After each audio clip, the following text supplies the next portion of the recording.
हाँ जी, welcome welcome welcome. कैसे हो? बढ़िया। हाँ सर, बहुत बढ़िया बहुत बढ़िया। तो आओ बेटा, आज और अच्छा काम करते हैं बढ़िया बनने के लिए। लास्ट क्लास में हम लोग रिजर्व बैंक ऑफ इंडिया के फंक्शंस पढ़ रहे थे और हमने आरबीआई के जो फंक्शंस जो इंडियन इकोनॉमी में वो करता है उसको पढ़ लिया था।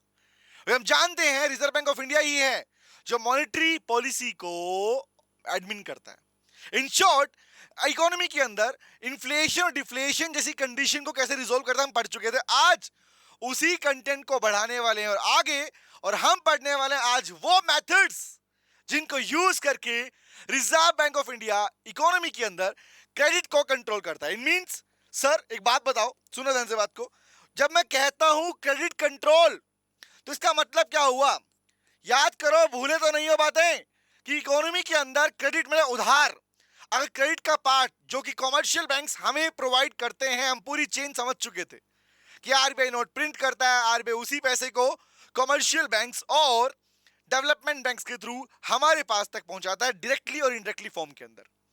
तो अगर बात बताओ, अगर क्रेडिट को कंट्रोल कर लिया जाए तो सोचो इन्फ्लेशन और डिफ्लेशन जैसी प्रॉब्लम भी कंट्रोल में हो जाएगी।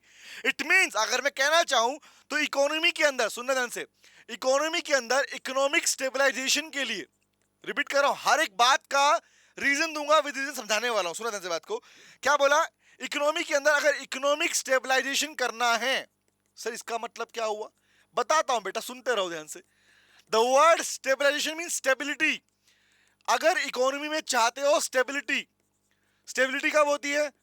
जब इकोनॉमी के अंदर इन्फ्लेशन और डिफ्लेशन जैसी प्रॉब्लम ना आए। क्या बोला मैंने? इकोनॉमी में इन्फ्लेशन, महंगाई और मंदी जैसी प्रॉब्लम ना आए, तो ऐसे केस में कहा जाएगा इकोनॉमी स्टेबल है। और अगर इकोनॉमी स्टेबल नहीं है, ध्यान रखना बेटा, हमारी इकोनॉमी अगर स्टेबल नहीं है तो सिंपल सी बात, इसका सीधा सीधा इंपैक्ट हम भोले भाले यहाँ के लोगों को पड़ता है। तो आज उसी को हम पढ़ने वाले, किस तरीके से रिजर्व बैंक ऑफ इंडिया अपनी मॉनेटरी पॉलिसी में चेंजेस करके, इट मींस वो कौन कौन से मेथड्स यूज करता है जिसकी हेल्प से आपका रिजर्व बैंक ऑफ इंडिया, हमारा reserve bank of India economy के अंदर आर्थिक, इकोनॉमी मतलब आर्थिक स्टेबिलिटी लेके आता है। मतलब कहने का मतलब, अगर क्रेडिट कंट्रोल कर लिया गया तो इन्फ्लेशन भी ठीक और डिफ्लेशन भी ठीक। तो आज वही पढ़ने वाले हैं कि वो कौन कौन से मेथड्स हैं जिसकी हेल्प से रिजर्व बैंक ऑफ इंडिया ऐसा कर पाता है। तो लीजिए गाइस, ये पार्ट ना सिर्फ क्लास के पॉइंट से इंपॉर्टेंट है, ध्यान रखना, ये हमारी रियल फैक्ट्स में, रियल लाइफ में भी ये जानने में हेल्प करता है कि actually reserve bank of India कैसे काम करता है। बात करें, चलिए। तो गाइस, हम लोगों ने कुछ बेसिक बात सीखी थी लास्ट क्लास के अंदर कि आरबीआई है जो क्रेडिट कंट्रोल के लिए टूल्स बनाता है, मॉनेटरी पॉलिसी बनाता है। And why I am saying this, tools, instrument जैसे वर्ड बोलता हूं, इसका मतलब ये होता है कि उसकी पॉलिसीज कौन सी होती हैं, ये कौन कौन से मेथड से reserve bank of India economy में स्टेबिलिटी क्रिएट करता है। आइए पढ़ते हैं, स्टार्ट करते हैं बेटा। तो पहला वर्ड सुनना, क्या लिखा हुआ है। पहली बात तो बेसिक लिखी हुई है, लिखवाऊंगा पूरा पार्ट में।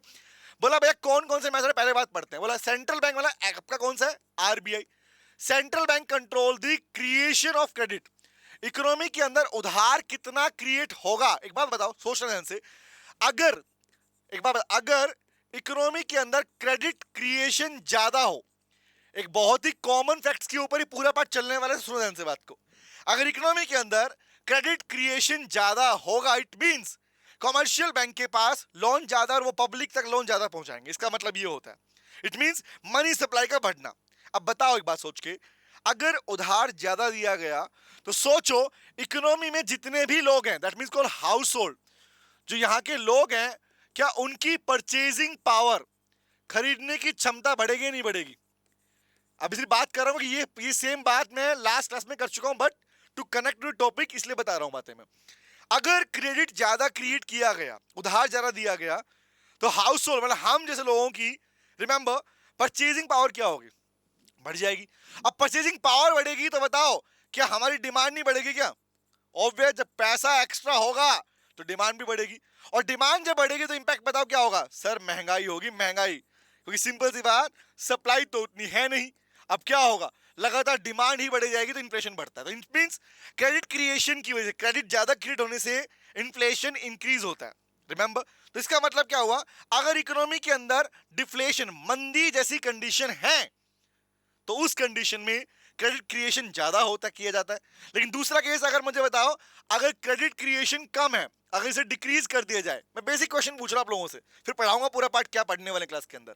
तो अगर बताओ मुझे सोच के, अगर क्रेडिट क्रिएशन कम किया जाए, दैट मींस अगर बैंक्स के पास ही पैसा कम होगा तो वो पब्लिक को ही पैसा कम देंगे।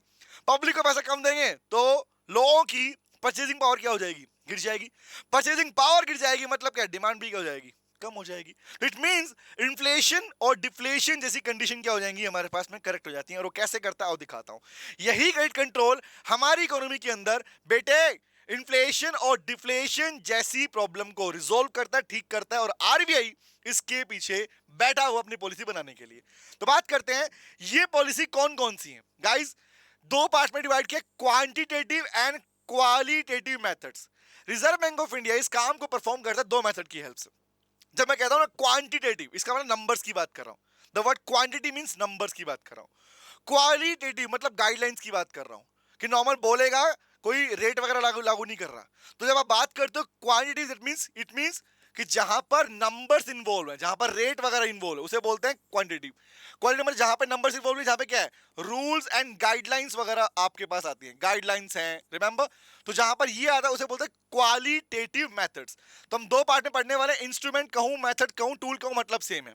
तो आपके सिलेबस के पार्ट में जो है मैं वो कवर करवाने वाला हूं, कुछ एक्स्ट्रा बातें वो भी बताने वाला हूं। ठीक है, आओ बात करते हैं। चलिए, गारंटी है इस क्लास के बाद कभी जिंदगी में डाउट नहीं रहेगा आप लोगों को कि पार्ट होता क्या है। तो इंस्ट्रूमेंट के अंदर हम पढ़ने वाले बैंक रेट, रेपो रेट, हम पढ़ने वाले सीआरआर, एसएलआर। ये मैंने चार है हमारे पास में, सिंगल सिंगल लिखा।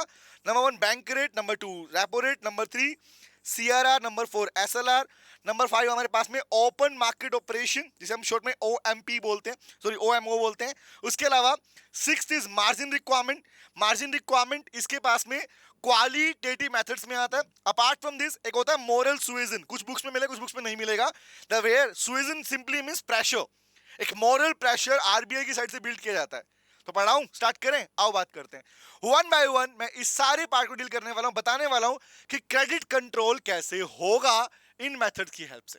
चले तो लीजिए भैया, लिखना चालू करते हैं, हर बात को समझेंगे, स्टार्ट करते हैं। तो इनिशियल में शुरुआत कर रहा हूं, हमारे पास में आरबीआई की साइड से कौन कौन से क्वांटिटेटिव मेजरमेंट लिए जाते हैं। What is called quantitative methods. हर चीज को समझेंगे, समझना बस, खाली कुछ नहीं करना तुम लोगों ने। एक कॉमन चेन चलेगी याद करने के लिए, इजी टू लर्न, बहुत आसान है याद करना अगर आपने कंसेप्ट को समझ लिया तो। जो आपने कंसेप्ट बताया मैंने आपको कि क्रेडिट क्रिएशन के ऊपर अगर कंट्रोल करना है, दैट मींस उसके लिए टूल्स बनाए जाएंगे। तो पहला टूल आता है हमारे पास में, जो आप पढ़ते हो बेटा, नंबर 1 लिखते हैं, लिखो। आओ भैया, लिख लिख के पढ़ेंगे इस पार्ट को तो हम, ताकि समझा सकूं। फर्स्ट लिखो बेटा बैंक रेट, फर्स्ट लिखो बैंक रेट, साथ में लिख देता हूं वर्सेस या एंड रेपो रेट। यहां से आपको ये क्लैरिटी भी मिलेगी कि बैंक रेट और रेपो रेट में डिफरेंस क्या होता है। अगर एग्जामिनर क्वेश्चन पूछा आपसे कि differentiate between bank rate and repo rate, you can easily differentiate that, इसको आपसे अलग से बता पाओगे। बात करते हैं, लिखते हैं। तो क्या आप लोग जानते हो बेटा, बैंक देखो नाम ही आ गया, बैंक मतलब कॉमर्शियल बैंक की बात कर रहा है। रेपो रेट क्या है बताने वाला हूं, सुनना ध्यान से। ये दोनों के दोनों रेट वो रेट है बेटा, सुनना ध्यान से बात को, जो बोलने वाला हूं बस सुन लो, समझा मैं अपने आप दूंगा, गारंटी मेरी है, सुनना। ये बात तो हम लोग जानते हैं यार कि RBI, reserve bank of India ही है जो इकोनॉमी के अंदर, हमारी इकोनॉमी के अंदर मनी की सप्लाई करता है, पैसे की सप्लाई करता है, नोट छापता है और पहुंचाता है हम तक। बट कैसे पहुंचाता है बेटा? रिजर्व बैंक ऑफ इंडिया इस नोट्स को प्रिंट करके कॉमर्शियल बैंक और डेवलपमेंट बैंक्स के थ्रू, आपने कॉमर्शियल वर्ड सुना होगा बट डेवलपमेंट बैंक नहीं सुना होगा, सुन लो आज ध्यान से। कॉमर्शियल बैंक के थ्रू, डेवलपमेंट बैंक के थ्रू और इवन थ्रू द गवर्नमेंट की हेल्प से इकोनॉमी में पैसा पहुंचाता है। लेकिन बात आती है लोन के बारे में। क्या आप लोग जानते हो रिजर्व बैंक ऑफ इंडिया, सुनना, बातें मिस मत करना, बस सुनते रहना, बहुत नॉलेज देने वाला हूं आपको आज मैं। जानते हो कि रिजर्व बैंक ऑफ इंडिया ये पूरा काम कैसे करता है? आओ बताता हूं बेटा। आरबीआई जो पैसा कॉमर्शियल बैंक्स को, सुनना क्या बोल रहा हूं, आरबीआई जो पैसा कॉमर्शियल बैंक्स को, ये पता है कॉमर्शियल बैंक मतलब जो पब्लिक से डीलिंग करते हैं, पब्लिक की डिपॉजिट लेते हैं, पब्लिक को एडवांस लोन देते हैं, कॉमर्शियल बैंक्स को और इवन गवर्नमेंट को, चाहे वो स्टेट गवर्नमेंट हो चाहे सेंट्रल गवर्नमेंट हो, गवर्नमेंट को और कॉमर्शियल बैंक को आरबीआई लोन देता है बेटा। फ्री में कुछ नहीं है, मुफ्त में कुछ नहीं मिलता। कभी लगा नहीं मुफ्त में कुछ नहीं मिलेगा बेटा। Reserve bank of India commercial bank और गवर्नमेंट दोनों को लॉन्स प्रोवाइड करता है, पब्लिक को नहीं, डायरेक्टली पब्लिक को नहीं देता, इनको देता है। और जिस रेट के ऊपर ये लोन दिया जाता है वही रेट है बैंक रेट और रेपो रेट। अब क्वेश्चन है सर कि क्या इसमें और भी है? हाँ, और भी बहुत कुछ है। लेट मी शो यू, दिखाता हूं। फोकस सामने गाइस, लिखते हैं इस पार्ट को। क्या आप जानते हो बैंक रेट का मतलब क्या होता है? आओ लिखते हैं। बैंक रेट का मतलब है वो रेट जिस रेट के ऊपर reserve bank of India commercial bank को लोन देता है। मतलब the rate at which RBI lends money to the commercial bank. Note करें, लिखो, लिखोगे तो याद होगा अपने आप, हैंड टू याद हो जाएगा क्लास के अंदर ही। लिखो, लिखो दैट रेट। कौन सा रेट है? दैट रेट एट विच, जिसके ऊपर, eight which RBI, that is reserve bank of India, note करो, लैंड्स मनी, लैंड मतलब उधार देना बोलते हैं, लैंड्स मनी, पैसा उधार देता किसको? Money, to the commercial bank, सिर्फ कॉमर्शियल बैंक को बेटा, सिर्फ कॉमर्शियल बैंक को। कॉमर्शियल बैंक को जिस रेट के ऊपर लोन दिया जाता है आरबीआई की तरफ से बेटा, उसे कहते हैं bank rate. That rate is called bank rate. Number 1 याद रहेगा। नंबर 2 पे आता हूं। फिर रेपो रेट क्या हुआ सर? हम तो पढ़ते हैं रेपो रेट पे भी लोन मिलता है। हाँ मिलता है, बट कब मिलता है? सुनो ध्यान से। रेपो रेट बेटा वो रेट होता है जिस रेट के ऊपर आरबीआई सिर्फ कॉमर्शियल बैंक को ही नहीं, गवर्नमेंट को भी लोन देता है। मैंने एग्जांपल क्लास में लिया हुआ था, लास्ट में वीडियो बनाया था, बताया था मैंने कि सेंट्रल गवर्नमेंट टाइमली बेसिस पे लोन लेती रहती है। और लिया था, ये है बात 2020 की, कोविड से पहले की बात है। 1.76 lakh crore rupees, yes exactly 1.76 lakh crore rupees central government ने लोन लिया था आरबीआई से, फार्मर्स को पैसा बांटने के लिए। और टाइमली बेस पर ऐसा loan central government, state government लेती है। अभी एमपी गवर्नमेंट लेने वाली है, एमपी गवर्नमेंट लेने वाली है, तो लोन लेती है बेटा। लोन लिया है तो वापस देना पड़ेगा, चाहे कमर्शियल बैंक हो या स्टेट गवर्नमेंट की बात है, सेंट्रल गवर्नमेंट की बात है, लोन तो देना पड़ेगा। बट फर्क क्या दोनों में, आओ बताता हूं, पहले मीनिंग लिखते हैं। तो रेपो रेट कौन सा रेट होता है बेटा? आओ लिखो, नोट करो इसके बारे में। तो रेपो रेट क्या है? लिखो, दैट रेट, वो रेट, लिखते रहो, समझाऊंगा फिर मीनिंग से पूरा। दैट रेट एट विच, जिसके ऊपर, हालांकि लिखते लिखते तुम्हें आइडिया पूरा मिल जाए क्या लिखवा रहा हूं मैं। That rate at which RBI, reserve bank of India, लिखो, लैंड्स मनी, पैसा उधार देता है, लैंडर है मतलब, lends money to the commercial bank. Sir ये तो यहां भी लिख दिया, फर्क क्या? बताता हूं बेटा फर्क, लिखो, to the commercial banks and government, चाहे वो स्टेट गवर्नमेंट हो या सेंट्रल गवर्नमेंट हो बेटा, वो दोनों के दोनों जिस रेट के ऊपर आरबीआई से लोन लेते हैं उसे रेपो रेट कहते हैं। दो बातें, ठीक है। अब बात है कि सर कॉमर्शियल बैंक को पैसा मिल तो जा रहा है, फर्क क्या है दोनों में? मुद्दा है ना। अब सुनो ध्यान से बेटा, कॉमर्शियल बैंक अगर एक्सेस फंड मांगते हैं, दो बात समझना क्या बोल रहा हूं, बातें मिस मत करना, बातें बड़ी काम की हैं, ध्यान रखना, बहुत मजेदार बातें हैं और नॉलेज के लिए बातें हैं, ध्यान रखना। तो क्या बोला मैंने?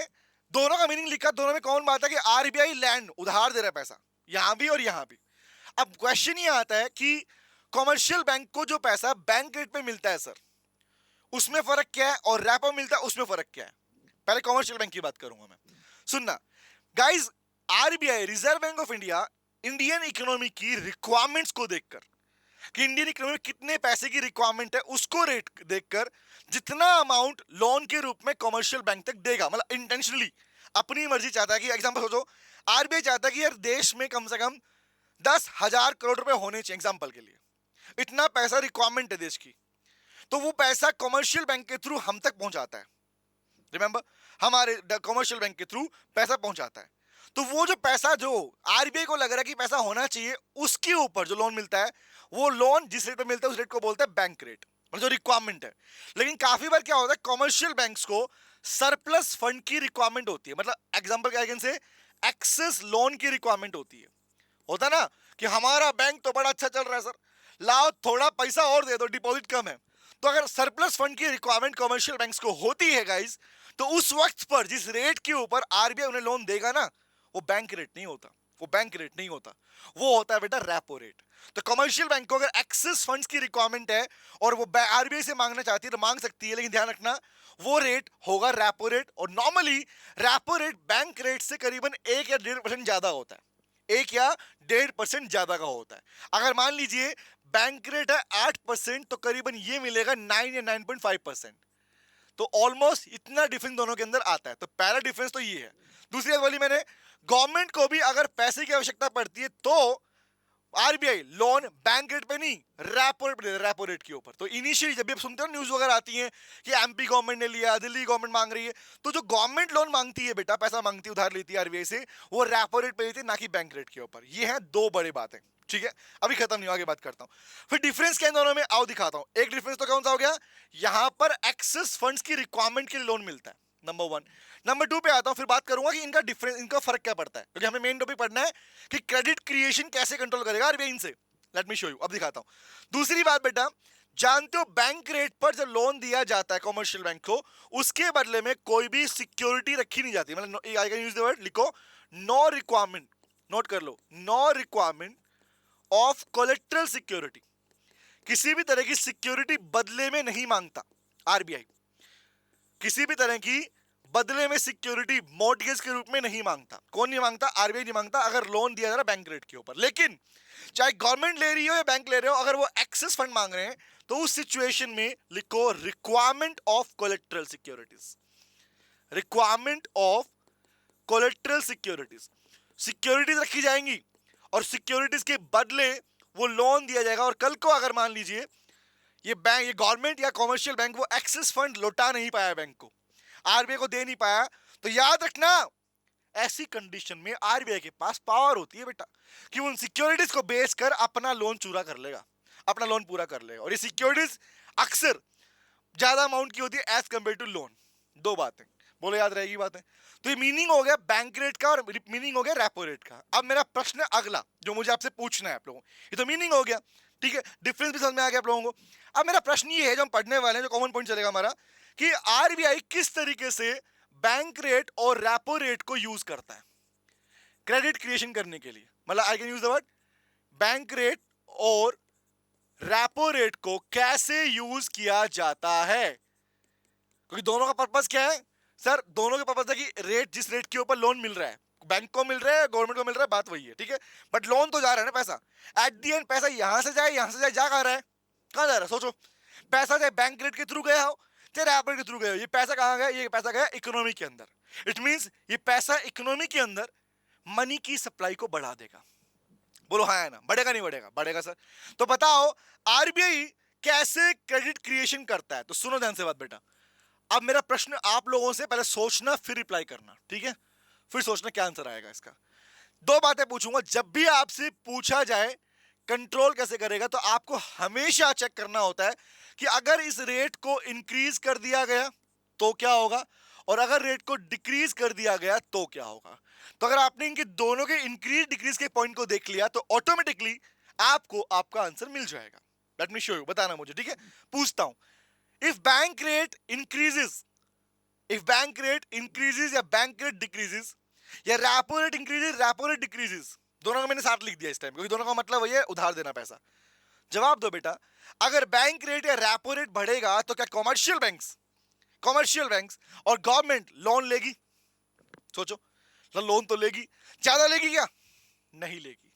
जैसे हम लोग सोचते हैं ना रेट बढ़ रहा नहीं लेंगे पैसा, ऐसे बैंक भी और गवर्नमेंट भी सोचती है बेटा, अगर रेट ऑफ इंटरेस्ट, अगर बैंक रेट या रेपो रेट ज्यादा बढ़ा दिया जाए, आरबीआई मान लो आरबीआई आज बोलता है कि आज से बैंक रेट 8% नहीं, आज से बैंक रेट होगा 16%, तो अगर बैंक्स को ही 16% पर मिलेगा तो पब्लिक को कितने में देंगे, 15 पे? नहीं सर कैसी बातें कर रहे हो, ऐसा थोड़ी होता है, ज्यादा में देंगे ना।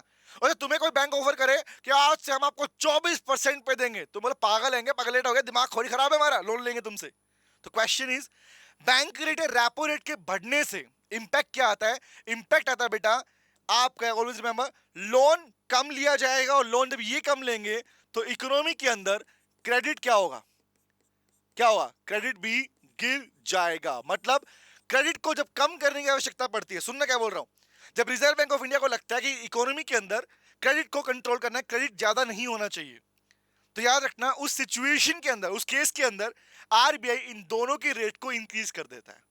ये ऑटोमेटिक इंक्रीज होंगे तो बैंक्स भी और गवर्नमेंट भी पैसा कम लेगी, पैसा कम लेगी तो इकोनॉमी पैसा क्या जाएगा, कम जाएगा, पैसा कम जाएगा तो परचेजिंग पावर भी क्या होगी हाउस होल्ड की, वो कम हो जाएगी, और डिमांड भी क्या हो जाएगी, कम हो जाएगी। तो इसलिए मैं बोल सकता हूं इस बात को, तुम भी बताना कि क्या बैंक रेट और रेपो रेट को इंक्रीज करके इन्फ्लेशन, महंगाई जैसी प्रॉब्लम को ठीक किया जा सकता है, यस और नो, सोचो। Obvious sir, answer is yes guys. यही तरीका है आरबीआई के पास में कि वो बैंक रेट और रेपो रेट को इंक्रीज करके क्या करता है, इकोनॉमी के अंदर जो प्रॉब्लम है इन्फ्लेशन वाली, महंगाई वाली, उसको ठीक कर पाता है। क्योंकि जब पैसा इकोनॉमी में नहीं पहुंचेगा तो महंगाई भी जहां पे है वहां से नीचे आ जाती है। Number one. वाइस वर्सा क्या बनेगा बताना, दूसरा केस बताना।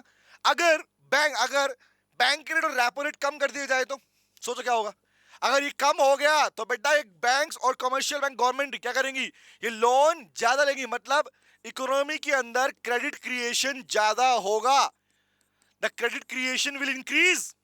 और जब उधार बढ़ेगा तो सोचो इकोनॉमी में पैसा ज्यादा पहुंचेगा, उधार बढ़ेगा, बैंक के पास पैसा जब एक्स्ट्रा होता है बैंक क्या करता है, अपने पास रखता है क्या? नहीं, बैंक के पास पैसा रख, कौन पागल होगा कि उधार लेके मुझे घर में रखना अपने, कोई नहीं करता भाई। तो क्या करेंगे, ये लोन देंगे, एक्स्ट्रा लोन बांटेंगे, जो आज के दिन इकोनॉमी में हो रहा है ना। तो जब लोन बांटेंगे तो इंपैक्ट क्या आएगा, लोगों के पास पैसा ज्यादा पहुंचेगा और इंपैक्ट क्या होगा, परचेजिंग पावर बढ़ेगी मतलब अब बताओ ना, क्यों आरबीआई चाहेगा इकोनॉमी के अंदर परचेजिंग पावर बढ़ाना, क्यों चाहेगा? जब इकोनॉमी में क्या चल रहा हो, डिफ्लेशन, जब इकोनॉमी के अंदर मंदी जैसी प्रॉब्लम चल रही हो, डिफ्लेशन वाली कंडीशन चल रही होती है बेटा, चेक करना हमेशा आरबीआई उसी टाइम पीरियड के ऊपर रेपो रेट और बैंक रेट को कम कर देता है। अभी ये बढ़ाया हुआ है गवर्नमेंट ने, तो याद रहे क्या बोल रहा हूं मैं, दो बातें बोली मैंने, कब repo rate bank rate increase होता है, कब repo rate bank rate decrease होता है, और इससे इंपैक्ट क्या पड़ता है क्रेडिट कंट्रोल पे, बढ़ने पर क्रेडिट क्रिएशन कम हो जाएगा, कम होने पर क्रेडिट क्रिएशन बढ़ जाएगा। This is the impact on credit control part. ये है हमारा फर्स्ट पार्ट, बोलो समझ में आया, यस और नो? तो ये था हमारा फर्स्ट क्वांटिटेटिव मेजरमेंट, क्योंकि क्वांटिटी को बोले नंबर लिखे यहाँ पे मैंने 8 9, ये क्वांटिटेटिव मेजरमेंट बन गया। तो इसकी हेल्प से रिजर्व बैंक ऑफ इंडिया क्या कर पाता है बेटे, क्रेडिट कंट्रोल कर पाता है। ये बन गया फर्स्ट पार्ट, बोलो समझ में आया? डन है गाइस, डन है। आगे बढ़ू, नेक्स्ट पे आऊं। अब मैं आता हूं नेक्स्ट पार्ट पे, जो आपने पहले पढ़ा हुआ है, सुनाया था मैंने, इसमें मैंने शॉर्ट वीडियो ली थी आप लोगों से, तो अब वो बताने वाला हूं। डन है, क्लियर हो गया, नोट हो गया है ना? पॉज कर लो, वीडियो को नोट कर लो बेटा, इसे पॉज करो, वीडियो को नोट कर लो। चले चले चले चले चले बढ़े आगे, आओ आगे आते हैं। अब नंबर है किसका, चलो अगला प्रोविजन नंबर 2 कौन सा है? 2 नहीं है एक्चुअली, देखो तो आप इन्हें सेपरेट लिख सकते हो, ये फर्स्ट है, ये सेकंड है। अब मैं थर्ड लिखवा रहा हूं, ठीक है? तो साथ लिखूंगा ताकि तुम्हें याद रहे, डिफरेंस भी समझ में आ जा रहे हैं। चलिए, बना बी पार्ट, तो सेकंड मेथड कौन सा है? व्हाट है? CRR and SLR, cash reserve ratio and statutory liquidity ratio में डिफरेंस क्या है? पहले डिफरेंस की बात करेंगे, फिर बताऊंगा, तुम बताना डिफरेंस। देखो कौन पॉइंट चलेगा, इनके मीनिंग पढ़ने के बाद गेस करना कि इनको इंक्रीज डिक्रीज करने पर क्या इंपैक्ट पड़ेगा इकोनॉमी के अंदर क्रेडिट के क्रिएशन के ऊपर, बताओगे? आओ बात करते हैं। चलो हेडिंग लिखो, cash reserve ratio, cash reserve ratio. Second लिखो and statutory, the word statutory मतलब समझते क्या होता है, मीनिंग पता है इसका? स्टैट्यूटरी का वर्ड बना स्टैट्यूट से, स्टैट्यूट को बोलते हैं लीगल, कोर्ट को बोलते हैं लीगल सिस्टम बोलते हैं, लॉफुल बोलते हैं। तो statutory liquidity ratio, the word liquidity मतलब होता है लिक्विड एसेट्स के रूप में, मतलब कैश या कैश इक्विवेलेंट के रूप में। तो स्टैट्यूटरी लिक्विडिटी रेशियो। तो दो शब्द यहां पर आए जिनका मीनिंग क्या है, शॉर्ट में लिखें। एक को कहते हो आप CRR, देखो ना CRR, सेकंड इज SLR। हालांकि और भी होते हैं, ठीक है, CDR वगैरह भी होता है, लेकिन आपको दो ही पढ़ने हैं अभी अपने पास में। तो one is called CRR, another is called SLR। क्या होता है गाइस, पहले मीनिंग की बात करता हूं, फिर मैं आऊंगा इस टॉपिक के ऊपर कि एक्चुअली इनको कैसे यूज करता है आरबीआई, ठीक है? तो पहला वर्ड है हमारे पास बेटा, कैश रिजर्व रेशियो क्या होता है, सेकंड इज SLR क्या होता है। पहली बात, एक बात बताओ, सुनो ध्यान से, बात कर रहे हैं आरबीआई की पॉलिसी की। तो आरबीआई किसको कंट्रोल करता है? मॉनेटरी पॉलिसी को और कॉमर्शियल बैंक्स को। तो जानते हो कॉमर्शियल बैंक्स के ऊपर CRR और SLR लगाता है आरबीआई। इन दोनों के रेट को डिसाइड करने की पावर थ्योरेटिक किसके पास में? रिजर्व बैंक ऑफ इंडिया के पास में। पहली बात। दूसरी बात पे आता हूं, होता क्या सर, होता क्या है बेटा? CRR का मतलब है कैश के रूप में रिजर्व मेंटेन करना। रिपीट कर रहा हूं, कैश के रूप में रिजर्व को मेंटेन करना कॉमर्शियल बैंक की साइड से, और यहां पर बोला कैश और कैश इक्विवेलेंट के रूप में। कैश और कैश इक्विवेलेंट मतलब gold reserve, remember, liquid assets, that means current assets के रूप में, जिनको कैश में कन्वर्ट किया जा सकता है, उसके रूप। यहां पे प्रॉपर कौन सा, या प्रॉपर कैश, या क्या कैश और कैश इक्विवेलेंट्स के रूप में, दोनों में डिफरेंस ये ध्यान रखना। तो बोला कमर्शियल बैंक के ऊपर एक मैंडेटरी रिक्वायरमेंट है गाइस, कमर्शियल बैंक को आरबीआई की एक बात माननी होती है। वो कौन सी बात है जानते हो? वो बात है बेटा सीआरआर और एसएलआर को मेंटेन करना पड़ेगा। नॉर्मली जितने भी सारे रेशियो हैं, सुनना काम की बात, जितने भी सारे रेशियो ना सीआरआर, एसएलआर, सीडीआर, ये सब कुछ क्या है पता है? इनको बोलते हैं एलआरआर। सर क्या कंफ्यूज कर रहे हो? बताओ, मीनिंग पे बता रहे हो, सुन तो लो बातें। लीगल रिजर्व रिक्वायरमेंट, एलआरआर बोलते हैं। ये सारे जितने भी रेट तुम्हें दिख रहे हैं सारे एलआरआर के अंदर आते हैं। तो आपके सिलेबस में कौन सा सीआरआर और कौन सा है एसएलआर है हमारे पास में, ठीक है? ओके, बात सुनना क्या होता है, सुनना गाइस। कमर्शियल बैंक को अपनी टोटल डिपॉजिट्स का, एक बात समझना, अगर मैं कहूं कि यहां पर कमर्शियल है, कौन है? कमर्शियल बैंक है, like SBI, HDFC, bank of Baroda, है ना, ये वाले बैंक कौन से? कमर्शियल बैंक है। क्या करते हैं ये? पब्लिक से क्या करते हैं? सुनना ध्यान से, ये पब्लिक से डिपॉजिट लेते हैं, मतलब उनका पैसा सेविंग और करंट अकाउंट के रूप में जमा करते हैं और उन्हीं को लोन देते हैं। फिर उन्हीं का पैसा उन्हीं को लोन, बड़ा कितना मजेदार चीज है, सुनना कभी सोचते इस बारे में? तुम्हारा पैसा तुम्हीं को लोन के रूप में मिल रहा है, तो ये करता है कमर्शियल बैंक। तो क्वेश्चन ये आता है कि किसी भी कमर्शियल बैंक के पास में जो उसकी टोटल डिपॉजिट्स होती हैं, मतलब कमर्शियल बैंक के पास में पब्लिक से जो टोटल डिपॉजिट्स आती है, मैं तुम्हें पहले कंसेप्ट समझा रहा हूं फिर लिखवाऊंगा इस बारे में। जो टोटल डिपॉजिट आती है बेटा, तो रिजर्व बैंक ऑफ इंडिया कहता है भैया तुम्हारे ऊपर एक लीगल रिक्वायरमेंट है। अगर बैंक हो, बैंक का लाइसेंस भी तुम्हें ले रखा है, तो तुम्हें मेरी बात माननी पड़ेगी। बोला कौन सी बात है? बोलो बोलो बोलो बोलो, पापा पापा बताओ कौन सी बात है? तो बोला बात नंबर 1 कि सभी कमर्शियल बैंक को अपने टोटल डिपॉजिट के रूप में से कुछ अमाउंट कैश के रूप में रिजर्व रखना पड़ेगा।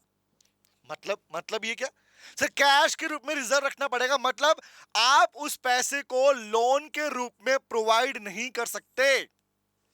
आपके पास वो पैसा एनी टाइम कैश के रूप में होना जरूरी है, मतलब जिसे आप लोन के रूप में कन्वर्ट नहीं कर पाओगे। अभी के टाइम पे इसका रेट है 4.5%, पहले 4% था, ये बढ़ के कर दिया 4.5%। बैंक ने रेट बढ़ाया, आरबीआई ने रेट बढ़ाया, ठीक है? उसको बोलते हैं कैश रिजर्व। तो नाम क्या है? टोटल डिपॉजिट और cash reserve. Total deposit, that part of total deposit which is to be maintained by the commercial bank in cash form, that is called cash reserve ratio. Remember the cash reserve ratio, cash reserve rate बोलते हैं इसको, number 1। Number 2, इसके बारे में बात कर लेते हैं, सेम मीनिंग है। बोला बैंक, आरबीआई बोलता है कि कमर्शियल बैंक की टोटल डिपॉजिट में से उन्हें कुछ पैसा कैश जो ऊपर आ गया and cash equivalent. Cash equivalent मतलब गोल्ड वगैरह, गोल्ड हो गया, सिक्योरिटीज हो गई, रिमेंबर गोल्ड, सिक्योरिटीज, या करंट असेट्स के रूप में। करंट असेट्स मतलब जिन्हें 1 साल के दौरान तक कैश में कन्वर्ट किया जा सकता है, इस फॉर्म में रखना पड़ता है, इस फॉर्म में रखना पड़ता है। पहले रेट 26% था, अब ये रेट कम हो गया है, अराउंड मेरे ख्याल से 18.5% के करीब हो चुका है, कम कर दिया, इसको बढ़ा दिया, इसको कम कर दिया। तो ये जो रेट है बेटा, इसी को बोलते हैं कि जो कैश इक्विवेलेंट के रूप में, याद रखना क्या बोल रहा हूं, यहाँ पे वर्ड है ना लिक्विडिटी।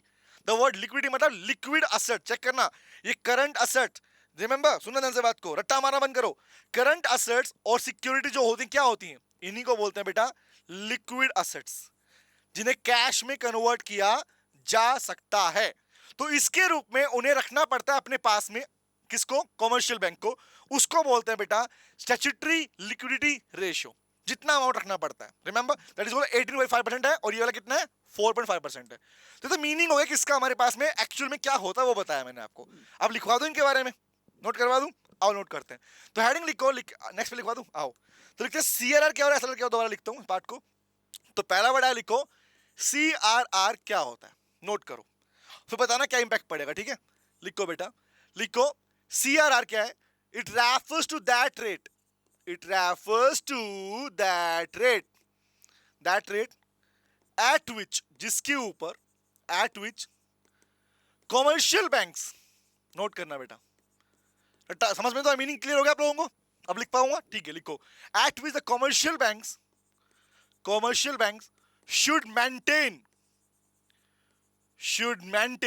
जिसपे मेंटेन करना पड़ेगा, maintain the cash reserve, maintain the cash reserve, जिस पे ऊपर उन्हें कैश के रिजर्व को मेंटेन करना पड़ता है, maintain cash reserve out of their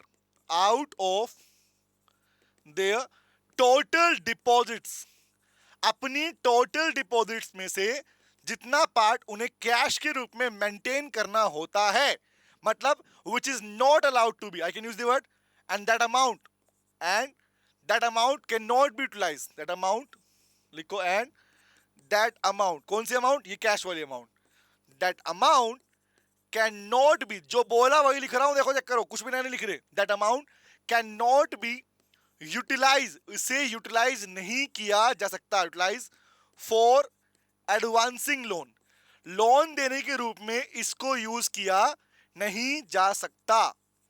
तो ऐसे रेशियो को, किसके रेशियो बन गया, the ratio between the total deposit, focus सामने, of total deposits and cash reserve, इन्हीं का रेशियो कहलाता है बेटा, क्या बोलते हैं, सीआरआर। कि अगर मान लो मैं कहूं किसी भी बैंक के पास में अगर मेरे को 100 रुपए हैं, 100 रुपए में से करीबन 4.5 रुपए निकाल के उसे सीआरआर रखना पड़ेगा, उस पैसे को यूज नहीं करता, बाकी पैसा यूज कर सकता है, उसको बोलते हैं बेटा कैश रिजर्व रेशियो। बोलो मीनिंग क्लियर हुआ, ये बना पहला मीनिंग हमारे पास में, डन है गाइस, क्लियर हुआ। तो जो मैंने यहां पे समझाया कैश वाला पार्ट, वो मैंने यहां पे लिख दिया कि सीआरआर होता क्या है, लाइन नंबर 1। आगे बढ़ू, नेक्स्ट पे आओ, अब इसी का बात कर रहे हैं, फिर नेक्स्ट पे लिखवाता हूं, फिर इस पे ये गैप छोड़ रहा हूं ताकि तुम्हें बताऊं कि कैसे इसको यूज करके क्रेडिट क्रिएशन होता है। चले यही लिखवा दूं, यही लिखवा दो सर, चलो आओ आओ, इसी पे लिखो नंबर 2 बेटा, एसएलआर, जो बोला वही लिखते हैं, ठीक है, चलो आओ लिखो, ये क्या होता है, स्टैट्यूटरी लिक्विडिटी रेशियो, मतलब लिक्विड असेट्स के रूप में, the word liquid asset means cash और कैश इक्विवेलेंट को बोलते हैं, यहां सिर्फ कैश है, यहां पे इक्विवेलेंट भी है, ध्यान रखना। तो क्या बोला, लिखो, it refers to that rate, it refers to that rate, वो rate at which the commercial banks, same line ऊपर लिखो, सेम लाइन लिखो, the commercial, गाना लिखो, commercial banks should maintain, it shall maintain the liquid assets, या bracket में लिख लो इसके अंदर कैश और कैश इक्विवेलेंट, क्या बोलूंगा, cash and cash equivalent, gold security इनको बोलते हैं, कैश और कैश इक्विवेलेंट लिखो, out of their total deposits,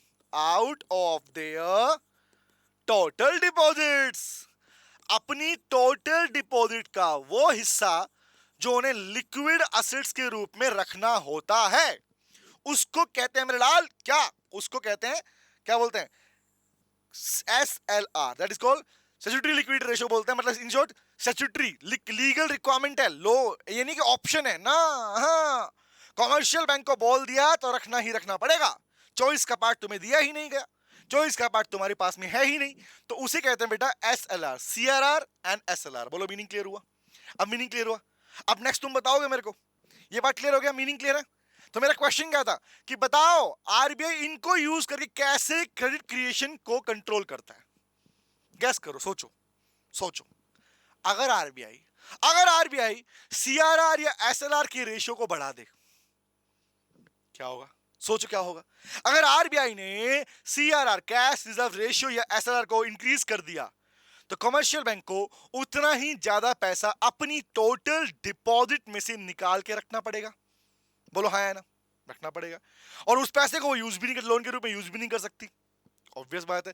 और जानते हो एसएलआर किस लिए होता है, सीआर किस लिए, सीआरआर है मेंटेन करने के लिए। हालांकि और इसमें एडवांस बात बताऊं ना, एडवांस बात क्या पता है, एडवांस बात ये बेटा, सीआरआर का यही पैसा reserve bank of India use करता है किसके लिए पता है, डेवलपमेंट बैंक को लोन देने के लिए, पब्लिक को नहीं, डेवलपमेंट बैंक को लोन देने के लिए यूज करता है। बस ये एक्स्ट्रा बात लिखना नहीं आपको बात, ठीक है, सुनो आगे। दूसरा, एसएलआर वो अमाउंट है बेटा, ये वो अमाउंट होती है जो एक्चुअली, सुनना, जो actually bank, reserve bank of India commercial bank को उनकी इमरजेंसी कंडीशन में देता है। इमरजेंसी, अगर किसी बैंक में इमरजेंसी आ गई, लूट हो गई, डकैती हो गई, तो वहां पर इमरजेंसी कंडीशन में ये एसएलआर यूज करने की पावर उनको दे दी जाती है, अक्सर किसके ऊपर, आरबीआई की साइड से बोलता है।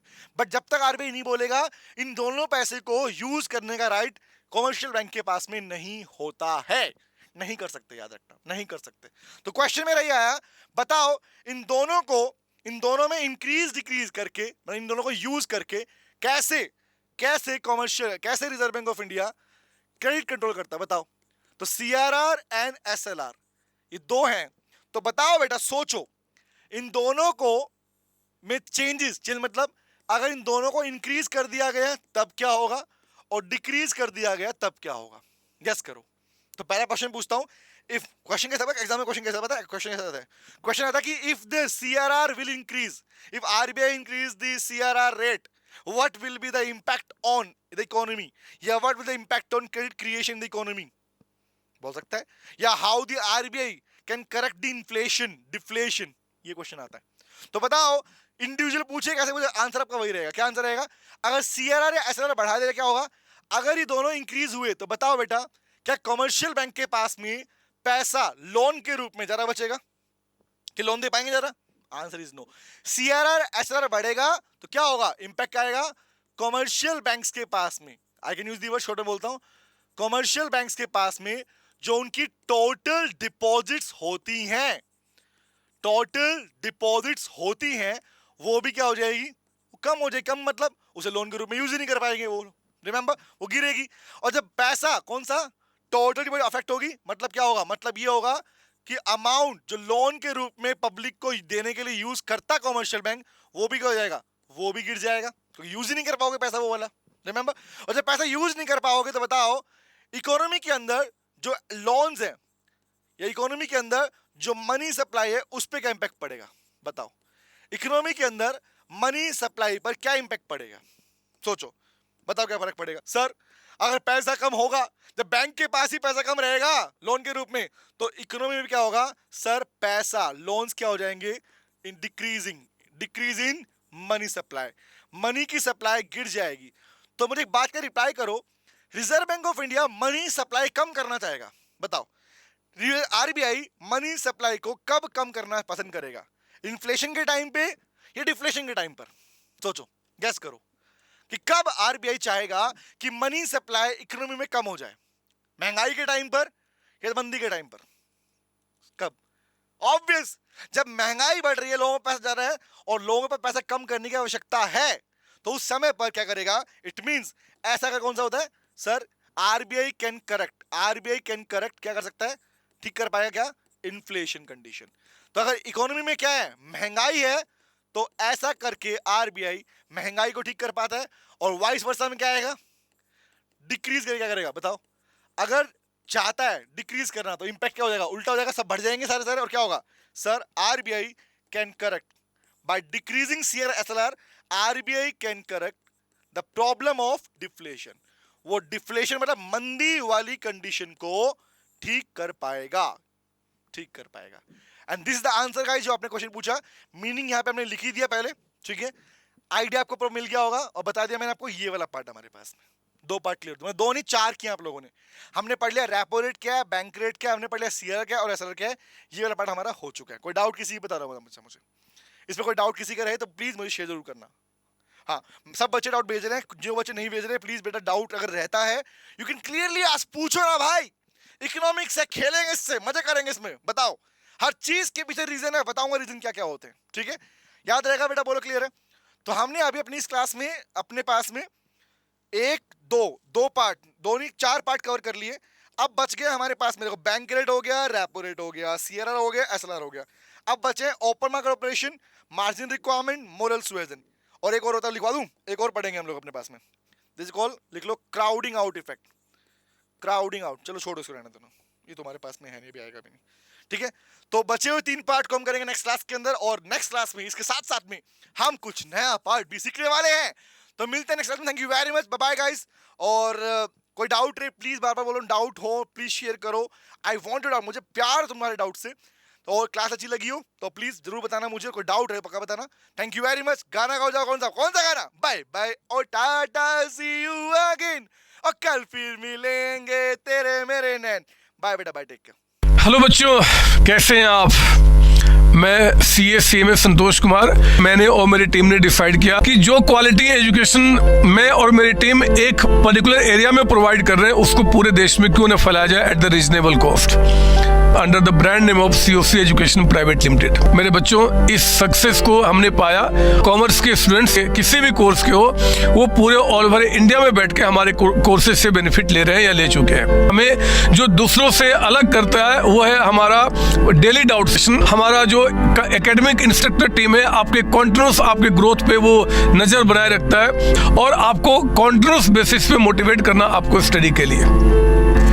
मेरे बच्चों, कुछ रिव्यूज पूरे ऑल ओवर इंडिया से आए हैं, मैं चाहता हूं कि वो आपसे शेयर करूं। This is Komal Mishra of class 11. I am Rishi, preparing for CA Foundation. Hello, my name is Anshika and I'm doing CA Intermediate. Ayaz from Bihar, a student of CUC since class 11th and now in Foundation. I have purchased my CMA Intermediate from CSC Education. Hi everybody, this is Rahul. I am currently pursuing the CMA finals. मैंने YouTube पर पहली बार संतोष sir का class देखा, उनके पढ़ाने का तरीका मुझे बहुत ही पसंद आया। Very thankful to Santosh sir. He is really a very nice teacher. अगर मैं संतोष सर के टीचिंग स्टाइल के बारे में बात करूँ तो आपको महसूस ही नहीं होगा कि आप वीडियो क्लासेस में बैठो, आप लाइव क्लासेस में बैठो। Santosh sir has cleared all my doubts and he gives a very तगड़ा concept over accountancy. Thanks to COC, my concepts are pretty clear, my doubts get clear right away and I'm even able to score a good mark. इसलिए मैं संतोष sir का दिल से thank you so much कहना चाहता हूँ। आइए आप भी हमारे साथ ज्वाइन करें और सक्सेस के पाथ पे